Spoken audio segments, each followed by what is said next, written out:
Chapter 2.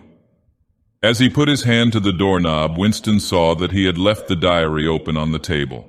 Down with Big Brother was written all over it, in letters almost big enough to be legible across the room. It was an inconceivably stupid thing to have done, but he realized even in his panic he had not wanted to smudge the creamy paper by shutting the book while the ink was wet. He drew in his breath and opened the door. Instantly a warm wave of relief flowed through him. A colorless, crushed-looking woman with wispy hair and a lined face was standing outside. "Oh, comrade," she began in a dreary, whining sort of voice, "I thought I heard you come in. Do you think you could come across and have a look at our kitchen sink? It's got blocked up and—" It was Mrs. Parsons, the wife of a neighbor on the same floor. Mrs. was a word somewhat discountenanced by the party. You were supposed to call everyone comrade, but with some women one used it instinctively. She was a woman of about 30, but looking much older. One had the impression that there was dust in the creases of her face. Winston followed her down the passage. These amateur repair jobs were an almost daily irritation. Victory mansions were old flats, built in 1930 or thereabouts, and were falling to pieces.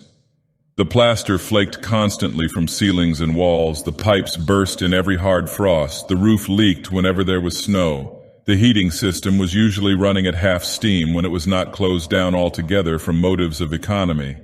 Repairs, except what you could do for yourself, had to be sanctioned by remote committees which were liable to hold up even the mending of a window pane for 2 years. "Of course it's only because Tom isn't home," said Mrs. Parsons vaguely. The Parsons flat was bigger than Winston's and dingy in a different way. Everything had a battered, trampled-on look, as though the place had just been visited by some large, violent animal. Games impedimenta, hockey sticks, boxing gloves. A burst football, a pair of sweaty shorts turned inside out, lay all over the floor, and on the table there was a litter of dirty dishes and dog-eared exercise books. On the walls were scarlet banners of the Youth League and the Spies, and a full-size poster of Big Brother. There was the usual boiled cabbage smell, common to the whole building, but it was shot through by a sharper reek of sweat, which one knew this at the first sniff, though it was hard to say how was the sweat of some person not present at the moment. In another room, someone with a comb and a piece of toilet paper was trying to keep tune with the military music which was still issuing from the telescreen. "It's the children," said Mrs. Parsons, casting a half-apprehensive glance at the door. "They haven't been out today, and of course," she had a habit of breaking off her sentences in the middle. The kitchen sink was full nearly to the brim with filthy greenish water which smelt worse than ever of cabbage. Winston knelt down and examined the angle joint of the pipe. He hated using his hands, and he hated bending down, which was always liable to start him coughing. Mrs. Parsons looked on helplessly. "Of course, if Tom was home, he'd put it right in a moment," she said. "He loves anything like that. He's ever so good with his hands, Tom is." Parsons was Winston's fellow employee at the Ministry of Truth. He was a fattish but active man of paralyzing stupidity, a mass of imbecile enthusiasms, one of those completely unquestioning, devoted drudges on whom, more even than on the thought police, the stability of the party depended. At 35, he had just been unwillingly evicted from the Youth League, and before graduating into the Youth League, he had managed to stay on in the Spies for a year beyond the statutory age. At the ministry, he was employed in some subordinate post for which intelligence was not required, but on the other hand, he was a leading figure on the sports committee and all the other committees engaged in organizing community hikes, spontaneous demonstrations, savings campaigns, and voluntary activities generally. He would inform you with quiet pride between whiffs of his pipe that he had put in an appearance at the community center every evening for the past 4 years. An overpowering smell of sweat, a sort of unconscious testimony to the strenuousness of his life, followed him about wherever he went, and even remained behind him after he had gone. "Have you got a spanner?" said Winston, fiddling with the nut on the angle joint. "A spanner," said Mrs. Parsons, immediately becoming invertebrate. "I don't know, I'm sure. Perhaps the children—" There was a trampling of boots and another blast on the comb as the children charged into the living room. Mrs. Parsons brought the spanner. Winston let out the water and disgustedly removed the clot of human hair that had blocked up the pipe. He cleaned his fingers as best he could in the cold water from the tap and went back into the other room. "Up with your hands," yelled a savage voice. A handsome, tough-looking boy of 9 had popped up from behind the table and was menacing him with a toy automatic pistol, while his small sister, about 2 years younger, made the same gesture with a fragment of wood. Both of them were dressed in the blue shorts, gray shirts, and red neckerchiefs, which were the uniform of the spies. Winston raised his hands above his head, but with an uneasy feeling, so vicious was the boy's demeanor, that it was not altogether a game. "You're a traitor," yelled the boy. "You're a thought criminal. You're a Eurasian spy. I'll shoot you. I'll vaporize you. I'll send you to the salt mines." Suddenly they were both leaping round him, shouting "traitor" and "thought criminal," the little girl imitating her brother in every movement. It was somehow slightly frightening, like the gambling of tiger cubs which will soon grow up into man-eaters. There was a sort of calculating ferocity in the boy's eye, a quite evident desire to hit or kick Winston, and a consciousness of being very nearly big enough to do so. It was a good job it was not a real pistol he was holding, Winston thought. Mrs. Parsons' eyes flitted nervously from Winston to the children and back again. In the better light of the living room, he noticed with interest that there actually was dust in the creases of her face. "They do get so noisy," she said. "They're disappointed because they couldn't go to see the hanging, that's what it is. I'm too busy to take them, and Tom won't be back from work in time." "Why can't we go and see the hanging?" roared the boy in his huge voice. "Want to see the hanging! Want to see the hanging!" chanted the little girl, still capering round. Some Eurasian prisoners guilty of war crimes were to be hanged in the park that evening, Winston remembered. This happened about once a month and was a popular spectacle. Children always clamored to be taken to see it. He took his leave of Mrs. Parsons and made for the door. But he had not gone 6 steps down the passage when something hit the back of his neck, an agonizingly painful blow.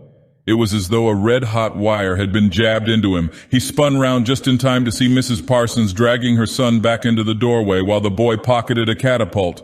"Goldstein!" bellowed the boy as the door closed on him. But what most struck Winston was the look of helpless fright on the woman's grayish face. Back in the flat, he stepped quickly past the telescreen and sat down at the table again, still rubbing his neck. The music from the telescreen had stopped. Instead, a clipped military voice was reading out with a sort of brutal relish a description of the armaments of the new floating fortress, which had just been anchored between Elseland and the Faroe Islands. With those children, he thought, that wretched woman must lead a life of terror. Another year, 2 years, and they would be watching her night and day for symptoms of unorthodoxy. Nearly all children nowadays were horrible. What was worst of all was that by means of such organizations as the spies, they were systematically turned into ungovernable little savages, and yet this produced in them no tendency whatever to rebel against the discipline of the party. On the contrary, they adored the party and everything connected with it. The songs, the processions, the banners, the hiking, the drilling with dummy rifles, the yelling of slogans, the worship of Big Brother. It was all a sort of glorious game to them. All their ferocity was turned outwards, against the enemies of the state, against foreigners, traitors, saboteurs, thought criminals. It was almost normal for people over 30 to be frightened of their own children, and with good reason, for hardly a week passed in which the Times did not carry a paragraph describing how some eavesdropping little sneak, child hero was the phrase generally used, had overheard some compromising remark and denounced its parents to the thought police.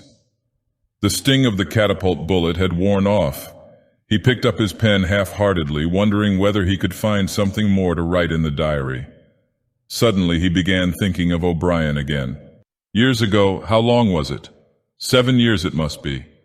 He had dreamed that he was walking through a pitch-dark room, and someone sitting to one side of him had said as he passed, "We shall meet in the place where there is no darkness." It was said very quietly, almost casually, a statement, not a command. He had walked on without pausing. What was curious was that at the time, in the dream, the words had not made much impression on him. It was only later and by degrees that they had seemed to take on significance. He could not now remember whether it was before or after having the dream that he had seen O'Brien for the first time. Nor could he remember when he had first identified the voice as O'Brien's. But at any rate, the identification existed. It was O'Brien who had spoken to him out of the dark. Winston had never been able to feel sure. Even after this morning's flash of the eyes, it was still impossible to be sure whether O'Brien was a friend or an enemy, nor did it even seem to matter greatly. There was a link of understanding between them, more important than affection or partisanship. "We shall meet in the place where there is no darkness," he had said. Winston did not know what it meant, only that in some way or another it would come true.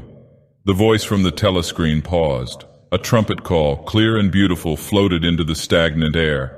The voice continued raspingly, "Attention, your attention please. A news flash has this moment arrived from the Malabar front. Our forces in South India have won a glorious victory. I'm authorized to say that the action we are now reporting may well bring the war within measurable distance of its end. Here is the news flash." Bad news coming, thought Winston. And sure enough, following on a gory description of the annihilation of a Eurasian army, with stupendous figures of killed and prisoners, came the announcement that, as from next week, the chocolate ration would be reduced from 30 grams to 20. Winston belched again. The gin was wearing off, leaving a deflated feeling. The telescreen, perhaps to celebrate the victory, perhaps to drown the memory of the lost chocolate, crashed into Oceania. "'Tis for thee." You were supposed to stand to attention. However, in his present position, he was invisible. "Oceania, 'tis for thee" gave way to lighter music. Winston walked over to the window, keeping his back to the telescreen. The day was still cold and clear. Somewhere far away, a rocket bomb exploded with a dull, reverberating roar. About 20 or 30 of them a week were falling on London at present. Down in the street, the wind flapped the torn poster to and fro, and the word Ingsoc fitfully appeared and vanished. Ingsoc. The sacred principles of Ingsoc. Newspeak, double-think, the mutability of the past. He felt as though he were wandering in the forests of the sea bottom, lost in a monstrous world where he himself was the monster. He was alone. The past was dead. The future was unimaginable.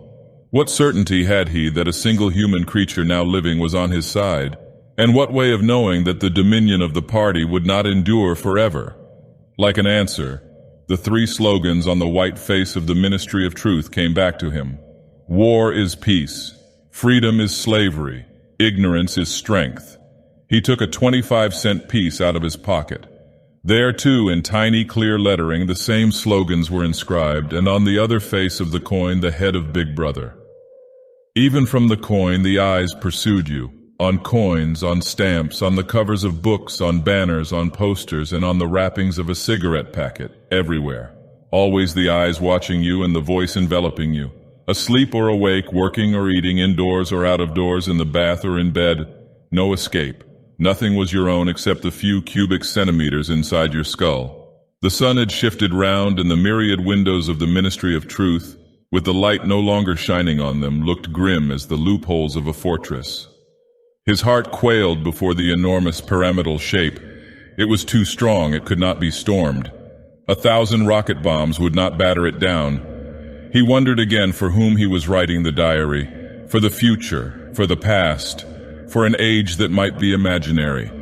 And in front of him there lay not death but annihilation. The diary would be reduced to ashes and himself to vapor.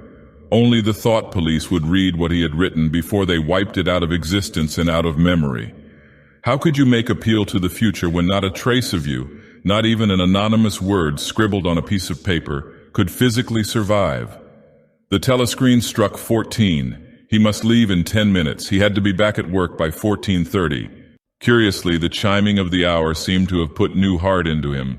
He was a lonely ghost uttering a truth that nobody would ever hear. But so long as he uttered it in some obscure way, the continuity was not broken. It was not by making yourself heard, but by staying sane that you carried on the human heritage.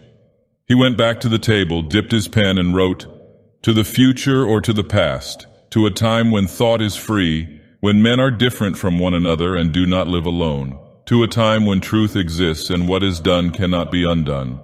From the age of uniformity, from the age of solitude, from the age of Big Brother, from the age of doublethink, greetings." He was already dead, he reflected. It seemed to him that it was only now, when he had begun to be able to formulate his thoughts, that he had taken the decisive step. The consequences of every act are included in the act itself. He wrote, "Thought crime does not entail death, thought crime is death." Now he had recognized himself as a dead man. It became important to stay alive as long as possible. 2 fingers of his right hand were ink-stained. It was exactly the kind of detail that might betray you. Some nosing zealot in the ministry, a woman probably, someone like the little sandy-haired woman or the dark-haired girl from the fiction department, might start wondering why he had been writing during the lunch interval, why he had used an old-fashioned pen, what he had been writing, and then drop a hint in the appropriate quarter. He went to the bathroom and carefully scrubbed the ink away with the gritty dark brown soap which rasped your skin like sandpaper and was therefore well adapted for this purpose. He put the diary away in the drawer. It was quite useless to think of hiding it, but he could at least make sure whether or not its existence had been discovered. A hair laid across the page ends was too obvious. With the tip of his finger he picked up an identifiable grain of whitish dust and deposited it on the corner of the cover, where it was bound to be shaken off if the book was moved.